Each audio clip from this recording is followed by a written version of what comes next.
nosotros aquí identificamos dos factores del propio sistema escolar que inciden fuertemente en la segregación. Primero es el financiamiento compartido. Los estudios indican que mientras el financiamiento compartido no ha contribuido a mejorar la calidad del sistema, sí ha incidido fuertemente en exacerbar la segregación.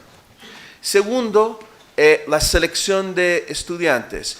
Chile es además de ser uno de los países con sistemas escolares más segregados en el mundo, es de los pocos países que tiene un sistema mixto que permite que las familias elijan entre colegios particulares subvencionados y municipales, que permiten el copago y también que permite que los colegios puedan seleccionar estudiantes. En 2008, la Ley General de Educación prohíbe la selección en básica y a pesar de ello, persisten las prácticas de selección, entrevistas en las escuelas, entrevistas por parte de las familias, las escuelas todavía aplican exámenes de admisión. Incluso algunos estudios indican que más del 50% de los colegios particulares subvencionados todavía aplican prácticas de selección. Incluso colegios, según un estudio de Alejandro Carrasco y Carolina Flores reciente, colegios que no tienen una sobredemanda de cupos también aplican prácticas de selección. Y bueno, por las razones que el ministro explicó, la selección no solamente perjudica la segregación, sino, como bien describió el ministro, perjudica la calidad, porque los colegios, en vez de enfocar en mejorar sus procesos educativos y procesos de gestión, tienen incentivos, si se permite la selección, de seleccionar a los alumnos, que es mucho menos costoso que realmente mejorar su valor agregado. Entonces, estos dos factores, los estudios, nosotros identificamos como factores que inciden en el propio sistema, que inciden en la segregación escolar. Y bueno, como yo mencioné antes, el financiamiento compartido no necesariamente incide en mejorar la calidad, y es la selección de alumnos directamente perjudica la calidad. Ahora, en un sistema, entonces también el ministro mencionó este tema, ¿por qué queremos además un sistema más inclusivo? Porque tiene efectos positivos no solamente para alumnos de nivel socioeconómico bajo, sino para todos los estudiantes en el sistema. Disculpa. Primero está la evidencia sobre el efecto par, que tiene ciertas complejidades metodológicas, por cierto, pero los estudios sí indican claramente que el efecto par tiene un efecto positivo, sobre todo para los alumnos de menor capital cultural. Les permite desarrollar actitudes más colaborativas y estar en un ambiente menos segregado, más inclusivo, con mayor mezcla social, le genera un efecto positivo en los resultados cognitivos. Donde hay más debate sobre los efectos de grupos socioeconómicos más altos, pero por lo general los estudios indican que no tienen efecto ni positivo ni negativo, es más bien cero. O sea, no tiene un efecto necesariamente negativo, pero efectivamente hay un debate sobre ese tema. Pero sí tiene un efecto positivo para la equidad, porque sí produce mejor calidad para estudiantes de menor capital cultural. Ahora, este segundo punto donde estudian más los psicólogos, y hay un estudio muy reciente de un economista, un estudio experimental en India, de hecho, que analiza los efectos para grupos socioeconómicos más altos. Y eso sí está cada vez más claro. Esta evidencia es cada vez más ¿cómo se diría?, fundamentada.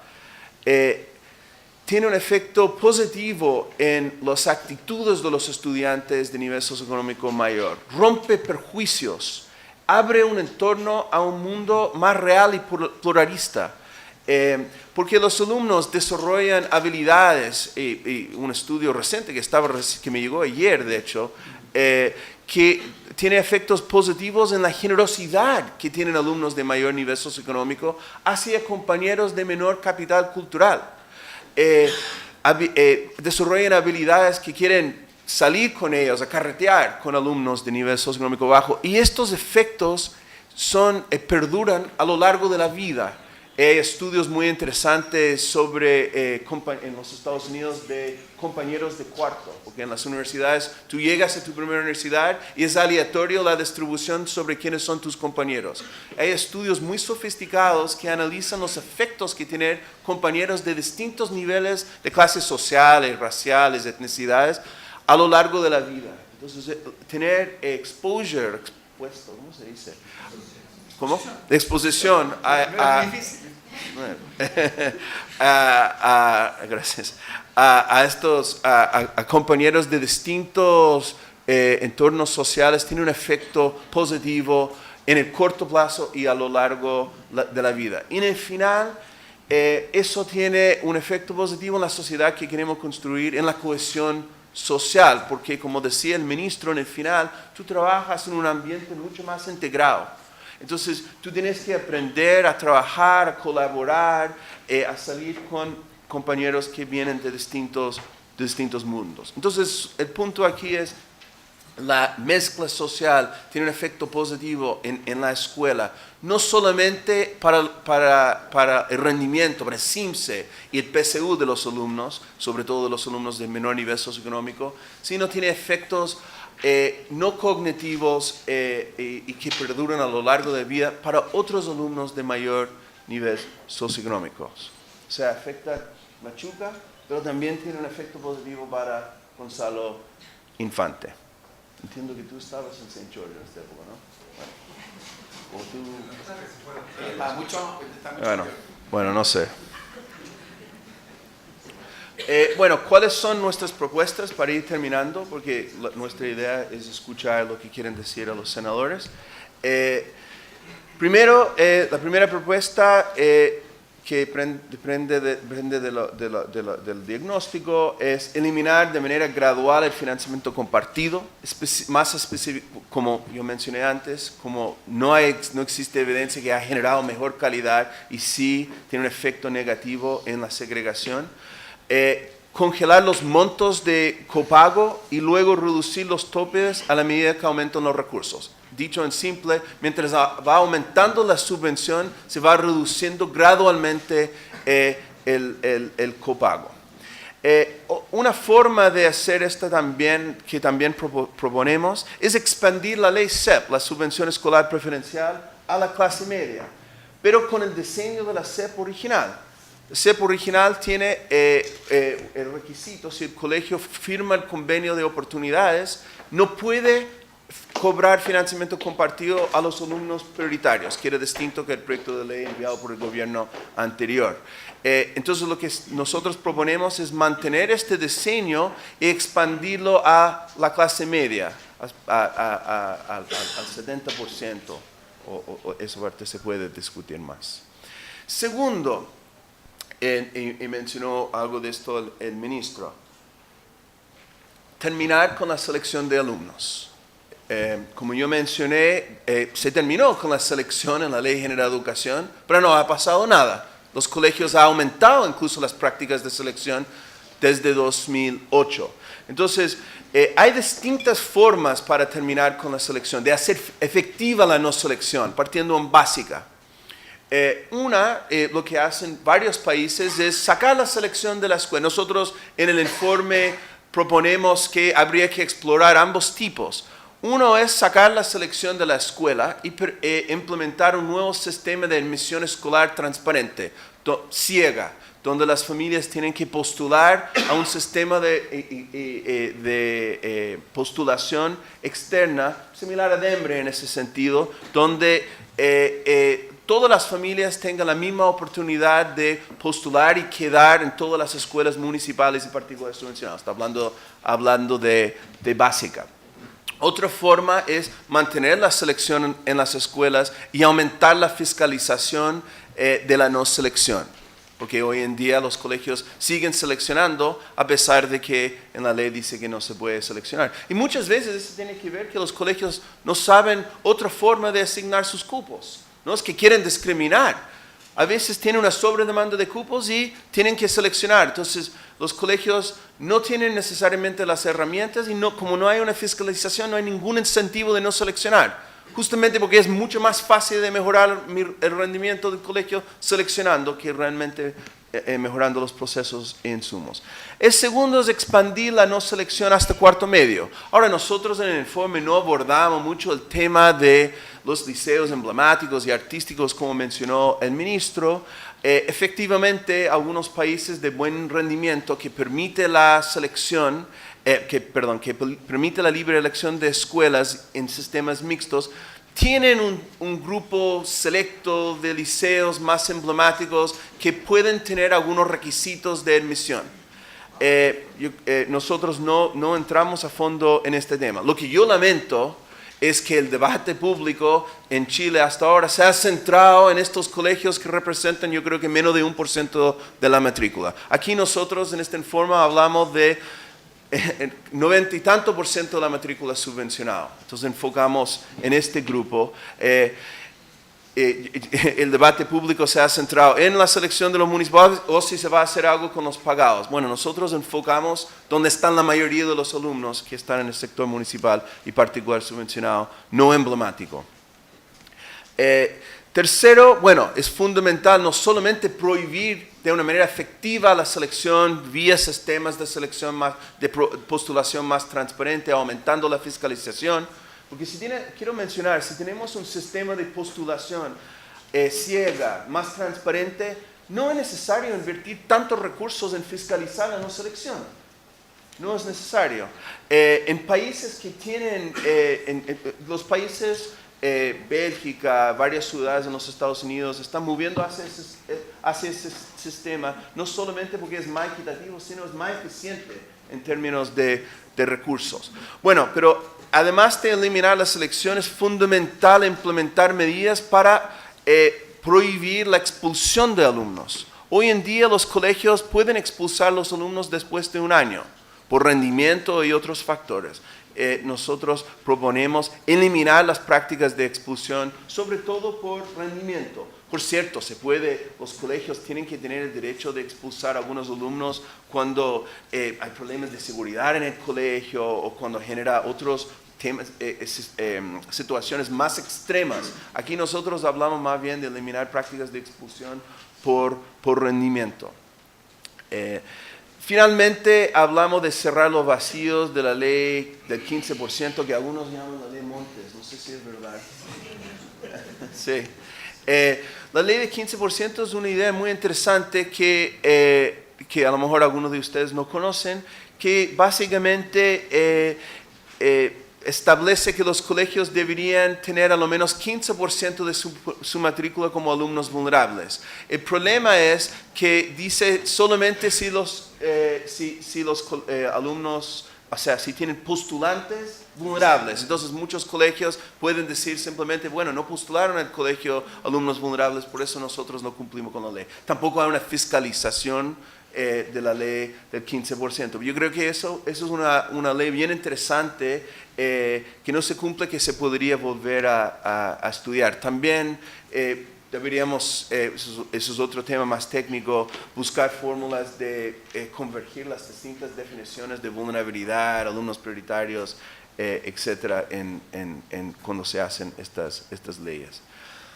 Para ir terminando, también es fundamental mejorar la información a las familias. Ahora, prohibir la selección también tiene el beneficio de empoderar a las familias, porque la lógica del sistema, un sistema mixto que permite la libre elección de escuelas, es que las familias pueden elegir y los colegios no. Entonces, las familias de hecho tienen un derecho de elegir. Y los colegios tienen un derecho de establecer su proyecto educativo, pero las familias tienen derecho de elegir cuál proyecto educativo más ajusta a sus valores y a sus necesidades educativas de su familia. Entonces, bueno, de alguna forma mejorar la información sobre sus derechos y también mejorar, si prohíbe la selección y prohíbe el copago, vamos a tener mejor información sobre el valor agregado. Como ya he mencionado y también el ministro mencionó, que hoy en día no podemos saber el valor agregado, la calidad real del colegio, porque está muy contaminado por otros factores, entre ellos las barreras de entrada, el financiamiento compartido y la y la selección. Entonces, si se eliminan estas barreras, vamos a poder identificar de una manera mucho más eficiente los colegios que realmente están agregando valor. Y si tenemos un sistema inclusivo, por cierto, hay un elemento pedagógico que hay que tomar en cuenta que tiene que ver con la educación en diversidad. Entonces, hay que tener programas y planes para generar capacidades internas de las escuelas y aportar recursos públicos para poder fortalecer sus capacidades y habilidades para educar un alumnado más diverso. Imaginemos un colegio hoy en día que solamente educa a alumnos cuyos padres tienen educación superior completa y luego entran 20% de alumnos cuyas madres no han terminado la básica. Muchos no van a tener las capacidades internas para poder abordar este cambio. Entonces es fundamental también tener programas que abordan estos temas. Finalmente, y yo me imagino que los senadores Alamán y Montes van a hablar de este tema. Es fundamental, además, complementar esta con un fortalecimiento de la educación pública. Hoy en día no puede ser que las escuelas públicas muchas veces son para familias que no pueden pagar un particular subvencionado o no pueden entrar en un colegio particular subvencionado, no es que es su opción de elegir un colegio público. Y ahí termina la mayor parte de la segregación socioeconómica. Entonces, una forma muy importante para mejorar la integración o la mezcla social es hacer las escuelas públicas una opción real de calidad para las familias, no solamente de nivel socioeconómico bajo, que no pueden pagar un colegio particular subvencionado, sino para familias de sectores medios y medio altos y eventualmente altos. Entonces, sin fortalecer la educación pública, las otras políticas van a tener poco impacto en el largo plazo. Yo sé que quizás los senadores van a hablar más de este tema, que se voy a dejar más a ellos. Y finalmente, solo menciono esto. Ahora, lamentaría mucho que este fuera el resultado que se destaca en algún artículo, porque esto es 6-7% de la matrícula nacional, ¿cierto? Nuestro informe, quiero insistir, enfoca en el 93% de la matrícula y ni en los 20 emblemáticos. Nosotros enfocamos donde están la mayoría de los alumnos. Sin embargo, yo creo que es fundamental mencionar un tema pendiente del sector particular pagado. Como yo solamente pongo esta cifra, en esto termino y paso la palabra al senador Alamán. Miremos las cifras que yo mencioné al principio. Madres con educación media incompleta, 55% sector municipal, 27% particular subvencionado, casi 0% particular pagado. Madres con educación superior, 12% municipal, 1/3 particular subvencionado y 94% del particular pagado. O sea, los datos hablan por sí mismos. Aquí hay un tema de segregación más marcada aún en un sector. Ahora, nosotros no abordamos este tema en nuestro informe, pero solo para terminar, anoche leí un paper súper interesante sobre lo que están haciendo en India. En India lo que el gobierno está haciendo es obligan a los colegios pagados de élite a matricular una cuota de alumnos de nivel socioeconómico más bajo. Porque los colegios de élite privados en India, la gran mayoría, utilizan terreno del Estado. Entonces el Estado dice, como nosotros prestamos el terreno, ustedes tienen que también matricular alumnos de nivel socioeconómico bajo. Y bueno, esta evidencia que yo cité antes, parte de la evidencia más nueva, un estudio experimental muy sofisticado de un economista que acaban de contratar en MIT, joven, muestra los resultados que ha tenido este experimento en India, muy positivos, sobre todo para los alumnos de élite, en estos resultados no cognitivos. Entonces, nosotros no abordamos este tema, pero sin duda eso es un tema pendiente para el futuro que quizás senador Alamán y senador Montes le gustaría comentar más. Bueno, muchas gracias y bueno, esperamos un debate interesante.